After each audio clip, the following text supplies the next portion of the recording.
കൃഷ്ണ ഗുരുവായൂരപ്പ ശരണം. ഹരകൃഷ്ണ ചാനലിലേക്ക് ഏവർക്കും സ്വാഗതം. വൃശ്ചിക മാസത്തിലെ കാർത്തിക നക്ഷത്രത്തിൽ ആഘോഷിക്കുന്ന വിളക്കുകളുടെ ഉത്സവമാണ് തൃക്കാർത്തിക എന്ന് ഏവർക്കും അറിയാമല്ലോ.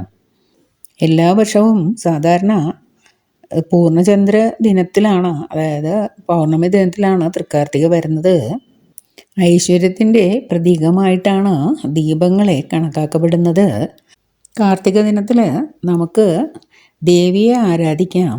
മഹാലക്ഷ്മി ദേവിയുടെ അനുഗ്രഹം നേടുന്നതിന് ഐശ്വര്യപൂർണമായ ദിവസമാണ് തൃക്കാർത്തിക എന്നാണ് വിശ്വാസം.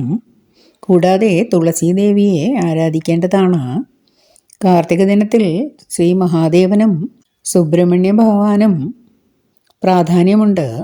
മഹാലക്ഷ്മി, മഹാവിഷ്ണുവായ നമ്മുടെ ഗുരുവായൂരപ്പ ഭഗവാൻ, തുളസി ദേവി, ശ്രീ മഹാദേവൻ, സുബ്രഹ്മണ്യ സ്വാമി എന്നിങ്ങനെയുള്ള സകല ദേവീദേവന്മാരെയും ആരാധിച്ച് ഐശ്വര്യം നേടേണ്ട ഒരു ദിവസമാണ് തൃക്കാർത്തിക ദിവസം.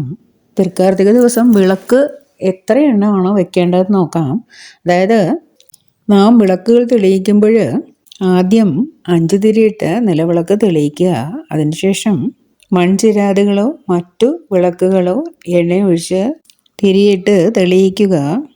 തെളിയിക്കുന്ന വിളക്കുകൾ ഒറ്റ സംഖ്യയിലായിരിക്കണം. നമ്മുടെ പൂജാമുറിയിൽ എന്തെങ്കിലും ഒരു നിവേദ്യം സന്ധ്യയ്ക്ക് സമർപ്പിക്കേണ്ടതാണ്. അപ്പം പോലുള്ള മധുരമുള്ള നൈവേദ്യമായിരിക്കണം വെക്കേണ്ടത്.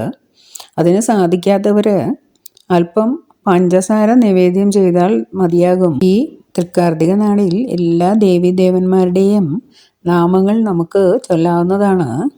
അപ്രകാരം ചെയ്യുന്നത് സർവ്വസമ്പൽ സമൃദ്ധിക്ക് കാരണമാകും. വിളക്കിൻ്റെ ഉത്സവമായ തൃക്കാർത്തിക ദിനത്തിൽ നാം ഇപ്രകാരം ചെയ്യുന്നത് നമ്മുടെ ജീവിതത്തിലും പ്രകാശം പരത്താനിടയാകും. ഏവർക്കും തൃക്കാർത്തിക ദിന ആശംസകൾ നേരുന്നു. ഒപ്പം ഗുരുവായൂരപ്പ ഭഗവാന്റെ അനുഗ്രഹം ഉണ്ടാകട്ടെ എന്ന് പ്രാർത്ഥിക്കുന്നു. ഹരേ കൃഷ്ണ. സർവം കൃഷ്ണാർപ്പണമസ്തു.